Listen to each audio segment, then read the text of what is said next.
कहानी शुरू होती है उस पुरसुकून और सरसब्ज बस्ती से, जहाँ की हवाओं में मिट्टी की खुशबू और पुरानी दीवारों में सदियों के किस्से छुपे हुए थे। इस बस्ती के लोग अपनी शराफत और एक दूसरे से मोहब्बत के लिए मशहूर थे। और इसी बस्ती के बीचों बीच एक पुरानी मगर शानदार हवेली थी, जहाँ नेक दिल ताजिर शेख उस्मान रहा करते थे।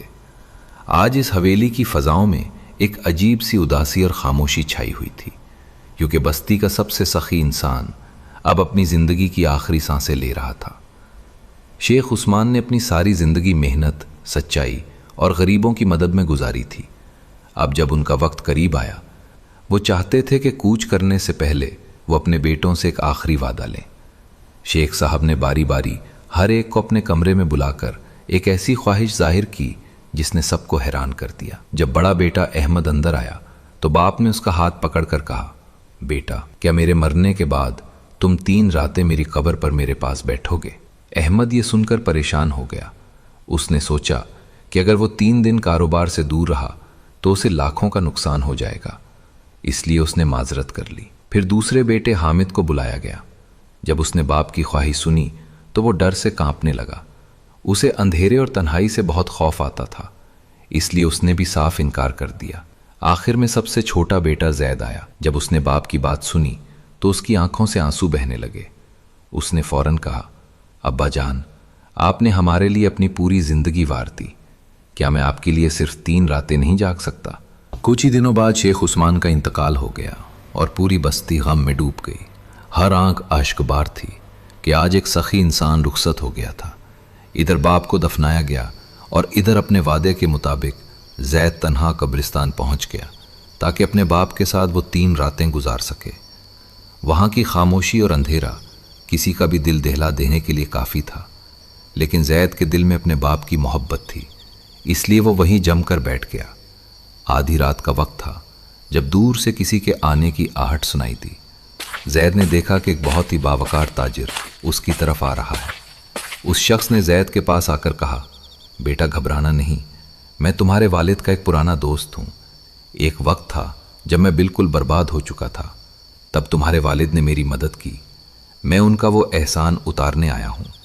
उस ताजिर ने जैद को एक चमकती हुई थैली दी और कहा, इसमें सच्चाई की मोहर है, याद रखना, दुनिया में सच्चाई से बड़ी कोई दौलत नहीं है। दूसरी रात जब हर तरफ सन्नाटा था तो एक बुजुर्ग आलिम दीन हाथ में लालटेन लिए नमूदार हुए। उन्होंने शफकत से जैद के सर पर हाथ रखा और कहा, आज मैं अपने मोहसिन के बेटे को एक तोहफा देने आया हूँ। उन्होंने जैद को एक ख़ास कलम दिया और कहा, ये इल्म का कलम है, ये कलम तुम्हें ज़िंदगी की हर मुश्किल हल करने में मदद देगा। तीसरी और आखिरी रात एक गरीब किसान वहाँ पहुँचा जिसकी आंखों में शुक्रगुजारी के आंसू थे।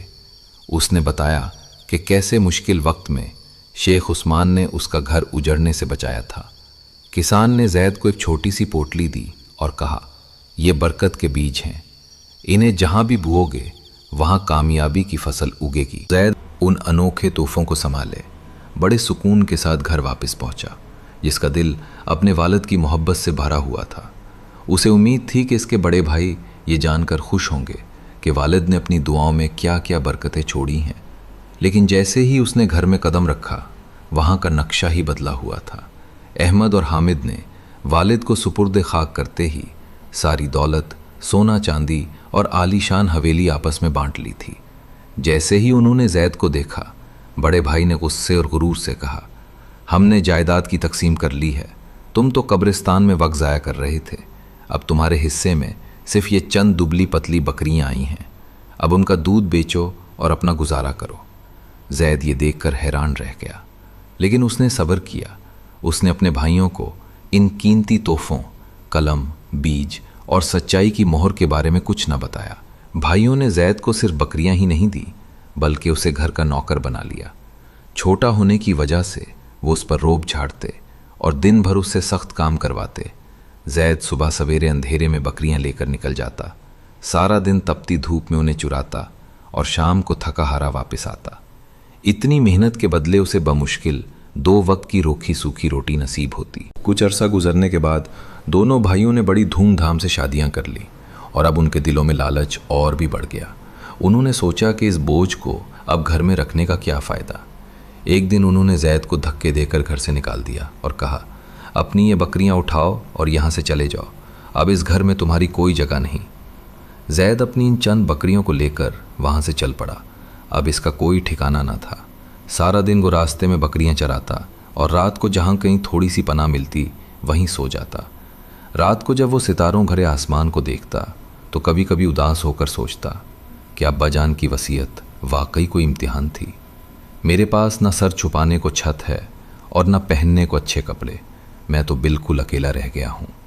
लेकिन उसे खबर न थी कि इसकी झोली में जो बीज, कलम और सच्चाई मौजूद है वो बहुत जल्द उसे इस बस्ती का सबसे बड़ा इंसान बनाने वाले थे। एक दिन जैद अपनी बकरियों को चुराते हुए एक ऐसी बस्ती के करीब जा पहुंचा जहां की ज़मीन प्यास से फट चुकी थी। वहां के कुएं खुश्क थे, खेत मिट्टी का ढेर बन चुके थे और लोगों के चेहरों पर ऐसी खामोशी थी जैसे फाकों ने उनसे जीने की उम्मीद छीन ली हो। इस बस्ती में बरसों से बारिश नहीं हुई थी और कहत ने हर तरफ डेरे डाल रखे थे। जैद एक चरवाहा ज़रूर था, मगर उसकी आंखें वो देख लेती थीं जो आम लोग नहीं देख पाते थे। उसने अपनी पोटली खोली और उन बीजों को उस बंजर ज़मीन में दबा दिया। गांव वाले उसे हैरत और तमस्कुर से देख रहे थे, लेकिन जैद ने मुस्कुराकर बस इतना कहा, कल सूरज निकलने का इंतज़ार कीजिएगा।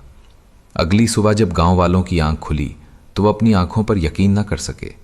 बंजर ज़मीन को हरियाली ने चीर दिया था और वहाँ ऐसी फसल लहलहा रही थी जिसकी खुशबू पूरे गांव में फैल गई थी। इस फसल के दानों में एक अजीब सुकून था, जो उसे खाता उसकी थकन उतर जाती। जैद ने जब बंजर ज़मीन को अपनी मेहनत और अल्लाह के दिए हुए बीजों से गुलजार बना दिया तो बस्ती के बड़े बूढ़े उसके पास आए। उन्होंने हाथ जोड़कर कहा, बेटा, तुमने इस प्यासी बस्ती को ज़िंदगी दी है। हमारी ख्वाहिश है कि ये सारी ज़मीन अब तुम्हारी हो जाए। जैद ने उनकी बात सुनकर एक लंबी सांस ली और आसमान की तरफ देखकर मुस्कुराया। मेरे प्यारे बुज़ुर्गों, ये ज़मीन अल्लाह की है और इस पर उगने वाली फसल भी उसी की अता है। मेरा मकसद यहाँ मालो दौलत जमा करना या ज़मीनों का मालिक बनना नहीं था। अल्लाह के रसूल सल्लल्लाहु अलैहि वसल्लम ने फरमाया है कि बेहतरीन इंसान वो है जो दूसरों को नफ़ा पहुँचाए। मेरा काम आप तक उम्मीद पहुँचाना था, वो पूरा हुआ। अब इस ज़मीन की हिफाजत आपकी ज़िम्मेदारी है ताकि कोई मुसाफिर यहाँ से भूखा ना गुजरे। बस्ती वाले इसकी इस बेनियाजी पर दंग रह गए। उसने अपनी लाठी उठाई, अपनी बकरियों को आवाज़ दी और एक बार फिर अपने सफ़र पर निकल पड़ा। सूरज ढल रहा था और जैद एक नई मंजिल की तरफ गामज़न था, ये जानते हुए कि जिसका अल्लाह मददगार हो वो कभी भूखा नहीं मरता। चलते चलते वो एक ऐसे अजीम शान शहर पहुंचा जिसकी बुलंद फसीलों पर आज खौफ और उदासी का पहरा था।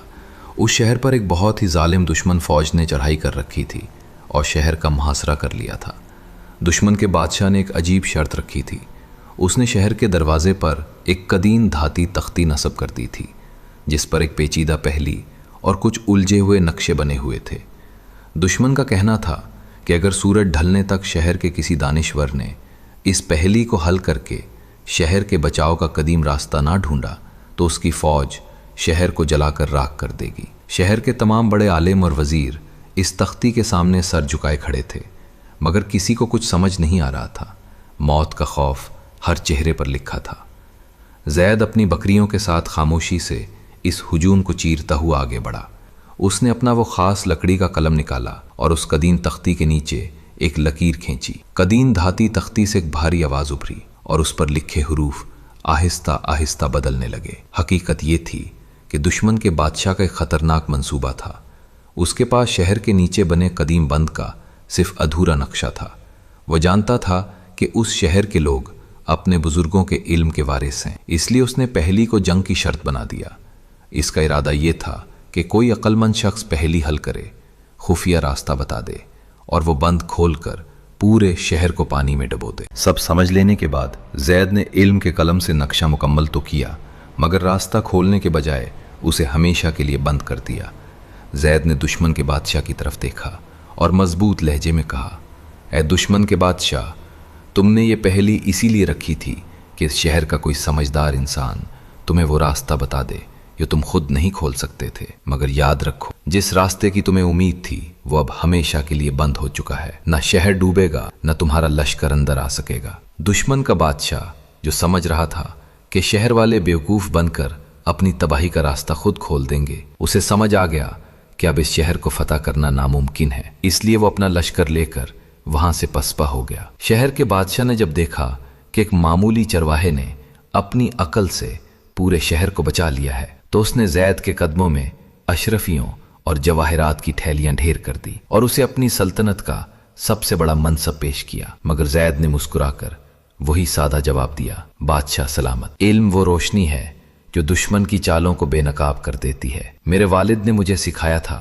कि इल्म का सही इस्तेमाल ही असल सिला है। मुझे इन मालो दौलत की जरूरत नहीं, बस अपनी रियाया के लिए हमेशा इंसाफ का दरवाजा खुला रखिएगा। जैद ने अपनी लाठी उठाई, अपनी बकरियों को आवाज दी और एक बार फिर अपने सफर पर निकल पड़ा, क्योंकि अभी उसे अपनी आखिरी निशानी सच्चाई की मोहर की ताकत को भी परखना था। जैद अपनी बकरियां लेकर शहर से निकला तो उसका रुख एक नई मंजिल की तरफ था। कई दिन और कई रातें उसने सफर में गुजारी। कभी वो तपती धूप में रेगिस्तानों से गुजरता और कभी घने जंगलों के दुश्वार रास्तों से, मगर उसके कदमों में लग़ज़िश ना आई। उसके पास खाने को सिर्फ सूखी रोटियां थीं और पीने को रास्ते में मिलने वाले चश्मों का ठंडा पानी। अभी सफ़र जारी था कि दूर उफक पर उसे एक बहुत बड़े शहर के ऊंचे मीनार चमकते हुए दिखाई दिए। ये उस वक्त का सबसे बड़ा तिजारती मरकज़ था, जहाँ दुनिया भर से काफिले आते थे। कहने को तो वो शहर बहुत खुशहाल था, मगर वहाँ के लोगों के दिलों में दयानत के बजाय लालच और धोखाधड़ी बसी हुई थी। जैद जब उस बड़े तिजारती शहर पहुंचा तो वहाँ की चहल पहल देखकर उसे खुशी नहीं बल्कि दुख हुआ। वहाँ हर तरफ शोर था, अगर ये शोर सच्चाई का नहीं बल्कि फरेब का था। ताजर किस्में खा खा कर झूठ बोल रहे थे, तराजू के नीचे वजन छुपाया जा रहा था और गरीबों को धोखे से नाकिस माल बेचा जा रहा था। हर कोई सिर्फ अपनी जेब भरने की फिक्र में था और उसे तिजारत की हिकमत का नाम दे रहा था। जैद के पास बेचने के लिए कोई माल नहीं था, उसके पास तो सिर्फ अपनी चंद बकरियां और वो सच्चाई की मेहर थी जो एक पुरानी लकड़ी पर कंदा थी। उसने बाजार के बीचों बीच एक सायादार दरख्त के नीचे पनाह ली, लोगों की मदद करना शुरू की। जब भी कोई खरीदार किसी दुकान से माल लेकर निकलता, जैद उसे रोकता और मोहब्बत से कहता, भाई ज़रा उसे यहाँ पर रख लो। वो अपनी सच्चाई की मेहर को एक कागज़ पर लगाता और उसकी रोशनी में इस माल की हकीकत वाज़ेह हो जाती। वो लोगों को बताता कि इस गले में मिट्टी है या इस कपड़े का रंग कच्चा है। धोखेबाज ताजिर आग बगोला हो गए। वो जैद पर चलाने लगे, तुम होते कौन हो हमारी तिजारत में दखल देने वाले? तुम यहाँ क्या बेच रहे हो?